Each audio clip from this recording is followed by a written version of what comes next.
guys, welcome once again to the Coffee and Hero Show. So this is going to be our new setting. You no longer have to look at my omnibus all the time. Unless I decide to do an impromptu show at home, of course. We're going to be shooting it in the store from now on. Pretty much when we close up on a Tuesday, all the new releases are on the racks behind me. All the new graphic novels are there. We'll always do a wee post on a Wednesday morning anyway. But we just sort of thought, let's just start this sucker in this store. So yeah, really good week again. It's been a brilliant response to being open. I said it last week, a massive thanks to everybody walking through the door. That still stands. It's been another really good week, guys. So the support's massively appreciated. We're always doing our best to then, reward that faith that you have in us by making the store as cool as possible, getting as many new titles in as possible, getting new statues in, all the rest. So some cool stuff to show you this week anyway. So yeah, really good all around.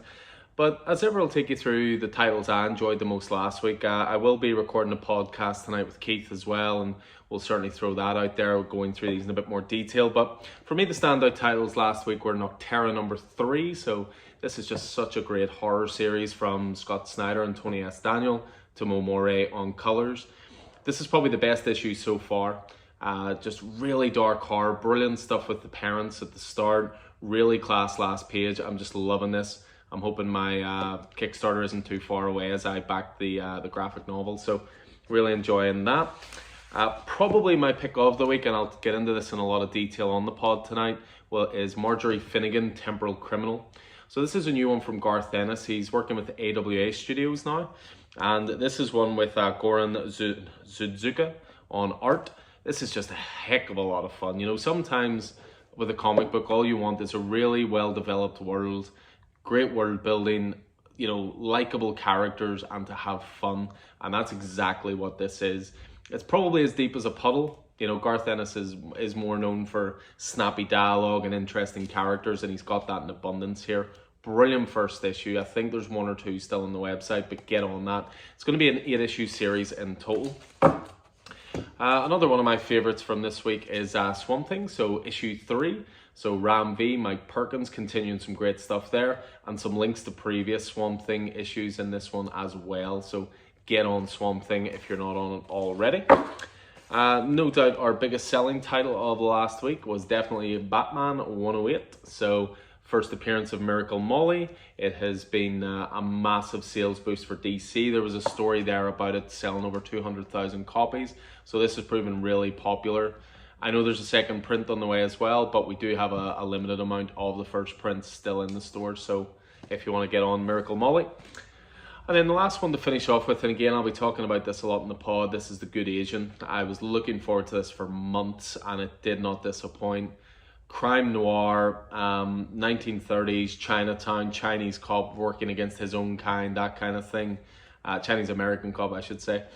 Split loyalties, just really, really brilliant storytelling. So it is. Pontek Pichetshote is the writer on this one. And it's just a brilliant, brilliant title. And same again, I think there's 1 or 2 on the website, but not many of that left at this point. So that was last week, but what about this week? So in my brilliant For Certain Pull List box, of course. So just take you through what I have this week. It's a big week for me, just like every week. But I'll just take you through what I have. So first of all, I can't go a week without a new omnibus, it would appear. So what I've got here is the Batgirl Returns omnibus. This was a brilliant run by Gail Simone in the New 52. Just really adult storytelling, really looked into, the double life that Barbara leads. It looked into having to lie to her father, who's a great cop. It tests the loyalties with Bruce. There was a host of great artists on it as well. Adrian Seif, Fernando Passarin, Vicente Cafutes, Jonathan Glapion on colours. And this was just a fantastic run. I mean, I'm not the biggest Batgirl fan in the world, but this run was stellar. So this contains issues 0 to 34. They did a thing in the New 52 with Batgirl where they then suddenly made her the Batgirl of Burnside, and it was very social media heavy, and it was a more modern take on Batgirl. I didn't massively enjoy that part. It just seemed a bit of an about turn for me, but this run is brilliant. So really can't recommend it enough. The Batgirl omnibus. So as I say, 0 to 34, Young Romance, the New 52, Valentine's Day special, a couple of Batgirl annuals, and you've also got a special issue from Batman The Dark Knight 23.1 and Batgirl Future's End number 1. Something I've been collecting as well is the boys omnibuses. Now these are actually ones that have been signed by Derek Robertson. So this is volume 6. Sorry, beg your pardon, volume 5. I was supposed to get 4, 5, and 6 this week, but Diamond only sent me one of them. Go figure. I would have thought they were all out the same week. But I've got 1, 2, and 3 at home as well. So it's just any excuse to reread through the boys is not a bad thing. So that's it for trades and omnibuses. In terms of single issues, I'm going to show you some of my variants as well, just to show you how much I've got the sickness for comics. But this is one, first of all, I got, which is a Shannon Meyer cover for Harley Quinn #1. So this was a Shannon Meyer is an artist. I absolutely love his work. I've been collecting a lot of his variants. He's done a lot of Marvel variants. Starting to go over to the DC side of things now as well. I mean, this Harley Quinn series started really, really well. Written by Stephanie Phillips, art by Riley Rossmo, but just look at that cover, absolutely beautiful. I've been collecting the 1 to 25 variants for DC, so a lot of their titles, they're doing these black and white covers by Riccardo Federici. And this is the one for Joker #3, which is aptly Gordon. So collecting those. New this week is American Vampire number 1976. I don't think so. American Vampire 1976. This is issue 8 of 10. I always collect cover A and the variants as well, so a couple of issues there. One of the titles I'm looking forward to most this week is Batman the Detective. So we're continuing on with the Tom Taylor and the Kubert. Great title. First issue was exceptional, so hopes are high for that. I, of course, have another Batman title, Batman Urban Legends. So this is continuing on the Chip Zdarsky, Eddie Barrows Red Hood story. It's continuing on the Grifter story by Matthew Rosenberg. You've also got some Outsiders and Lady Shiva stuff in there as well. Also, we have Future State Gotham, so first issue of that. So they're continuing on with the Future State line to a certain degree, which is great to see. And I'm looking forward to digging into that. I remember leaving it in a scenario where Red Hood was actually working with the magistrate to try and catch some of the masks and bring them in, but again, split loyalties. But Joshua Williamson writing that, so again, hopes are high there. We have Joker #3, so obviously showed you the wee 1 to 25 there, but this is the cover A for it as well. So if you go back and listen to the podcast from a few weeks ago, the reviews one where I reviewed Joker issue 2, it was exceptional. This is one of the best series DC's putting on the shelf right now. Issue 2 was incredible. And as well as that cover A and the 1 to 25, I continue my sickness with this absolutely gorgeous David Finch variant as well. So that's out this week as well.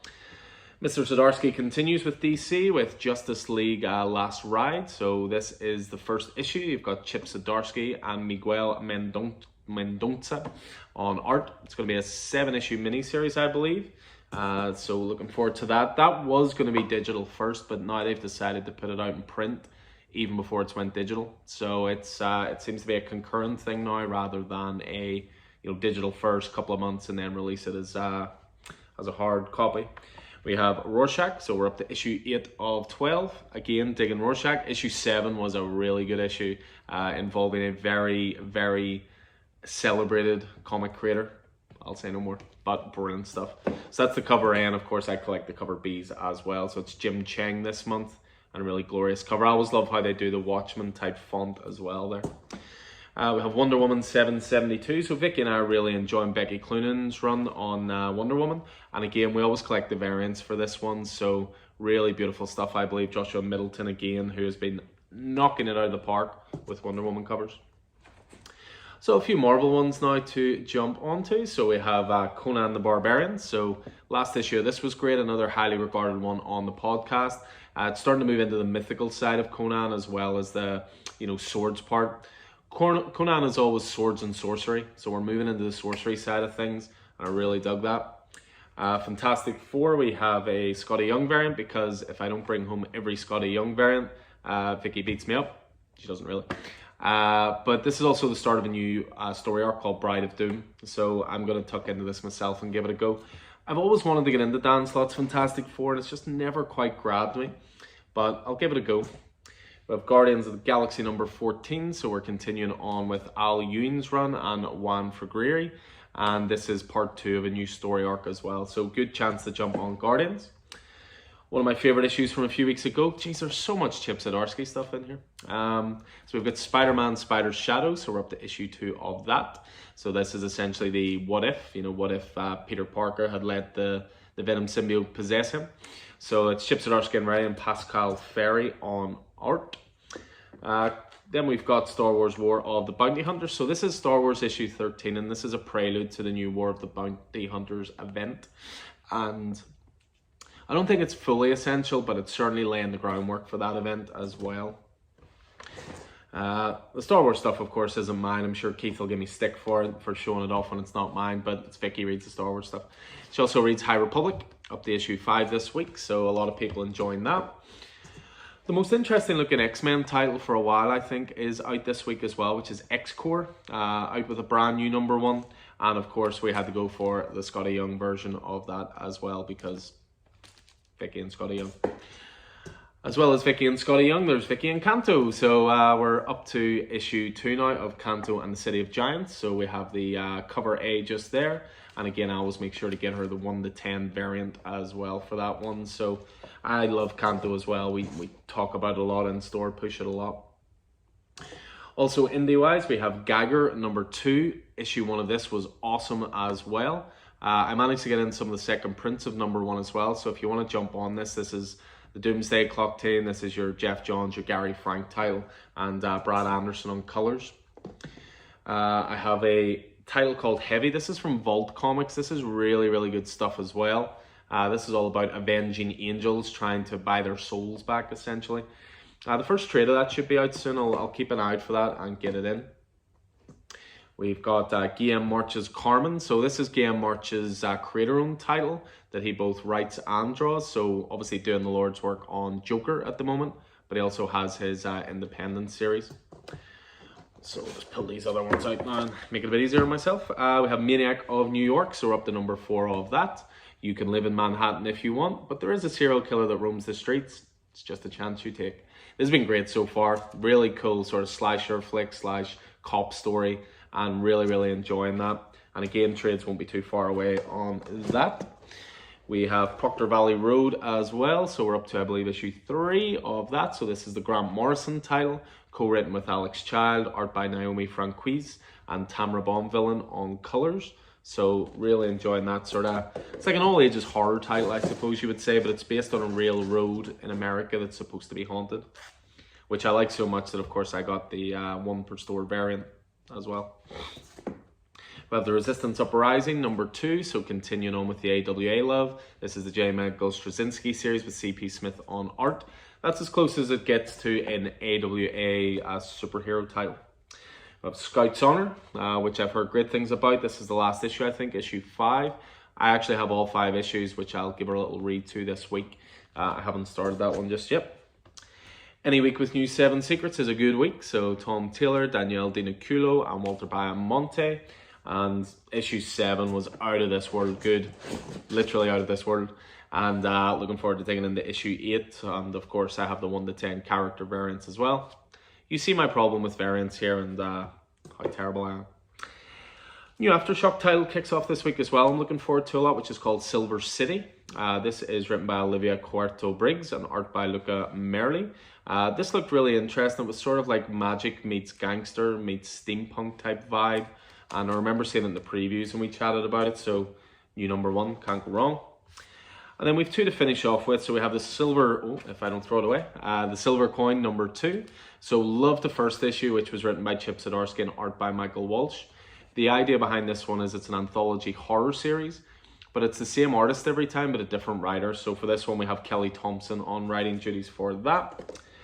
And then we finish off with a title that's, close to our hearts just because Declan Shelby's such an awesome dude. And so is Rory McConville. We chatted to these guys recently in the podcast about this title. You can search out the interview for that. And this is a title called Time Before Time.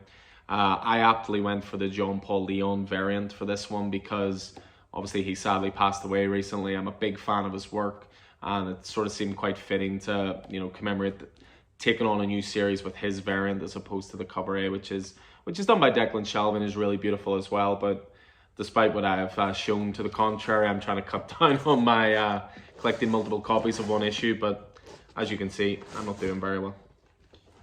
So yeah, so that is my pull list for the week. I'll have fun getting that home. So that's this week, and then I'll just finish off as I always do, just a little quick look through some of the entertainment news. These were a few things that caught my eye today, and well, in the last couple of days, I should say. So first of all, for all you gamers out there, Resident Evil 8 launched this week. I am in the fortunate position of game sharing with my brother, and I went on to look last Thursday about, buying it in advance and pre-installing it, and he already bought it, so free Resident Evil 8. I reinstalled 7 as well, which I'm going to give a little playthrough, but I've heard great stuff about it. I never finished 7, so I do want to go back. I'm loving the remakes so far. Resident Evil 2 was brilliant. Resident Evil 3 was really fun as well. So I'm looking forward to tucking into Resident Evil 8, but I am going to finish 7 first. What else have we got? So there was a new trailer dropped for Love, Death and Robots. Now this is a title I love. It's an anthology sci-fi series on Netflix. And because it's anthology, it's loads of different stories, it's loads of different animation styles, and it is produced by Tim Miller and David Fincher. Tim Miller, you may know as the director of Deadpool and also Terminator Dark Fate, which I watched last night. That wasn't bad. It was entertaining enough. I don't know if I'd be in a rush for more Terminator movies, but I quite enjoyed Dark Fate. But the trailer for Love, Death and Robots Season 2 looks brilliant. It's already been renewed for a 3rd season as well, and the 1st season is on Netflix. Also, there's a little featurette for Sweet Tooth out there now as well. So this is being produced by Robert Downey Jr. And it is a little featurette talking about how they wanted to capture the essence of Sweet Tooth, but for it not to be as dark. Sweet Tooth is a strangely dark title, despite the fact that it looks kind of childish. Jeff Lemire's art is, maybe slightly more innocent looking than the story would suggest, but I'm looking forward to Sweet Tooth, and it's a cool wee featurette just to give you a little background and how much they enjoy it and their motivations for making it.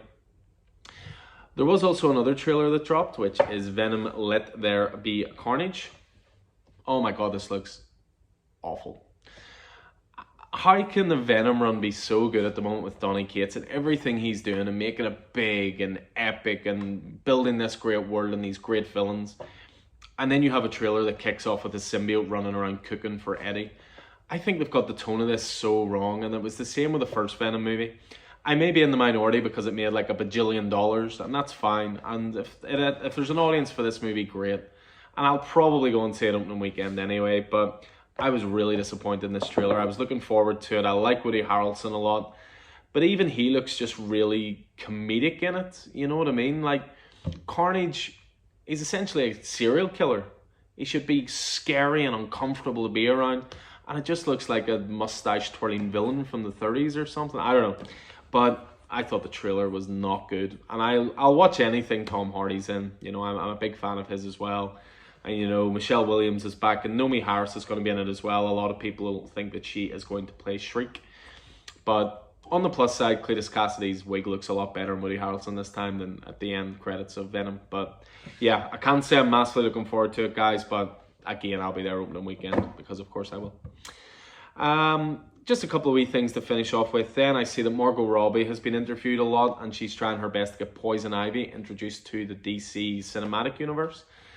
I enjoyed Harley Quinn and the Birds of Prey. It was throwaway fun. It wasn't very deep. It wasn't, going to change your life. But I thought it was a lot of fun. And I'll happily watch a follow-up. And Margot Robbie would love to get Poison Ivy in there so they can, obviously have that dynamic from the comics of Poison Ivy and Harley Quinn in the movies. So she was saying they must be sick of hearing it from me. But I'm like, Poison Ivy, come on, let's do it. I'm very keen to see a Harley Poison Ivy relationship on screen. It'd be so fun. I mean, the animated show does it already. Harley Quinn's going to be in the Suicide Squad, so her profile's going to go up again. So I wouldn't be surprised if this happens somewhere down the line. I saw Zack Snyder was interviewed again this week and saying that Warner Brothers are not interested in continuing the Snyderverse. So let's just put a pin in it.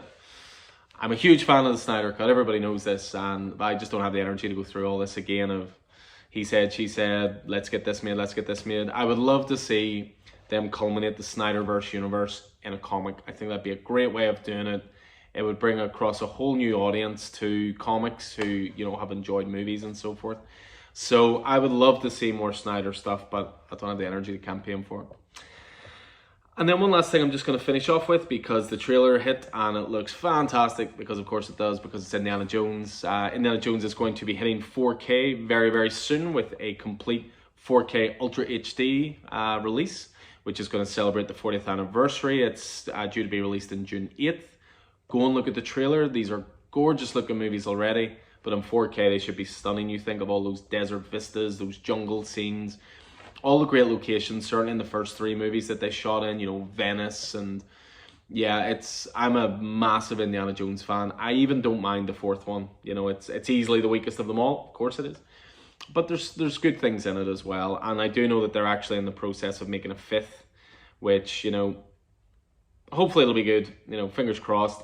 It's going to be directed by James Mangold. Now, he directed Logan, so hopes are high. And it's also going to have Phoebe Waller-Bridge, Mads Mikkelsen, and the return of Thomas Kretschmann in it as well. And they're looking at July 20th, 2022. So that's going to do it for us for this week. So new release day is tomorrow. Of course, all the new releases are already on the racks, ready to go. We've got the new releases uploaded onto the website as well. As ever, if you don't see something on the website, we give the guys in store first dibs, and we're always going to be like that. We will always reward the guys who have supported us and come to the store. And then we'll always put stuff on the website as well, but first dibs is always in store. So anyway, I hope you guys enjoyed this. I hope you're staying safe out there, and I'll look forward to seeing you in store throughout the rest of the week. So take it easy.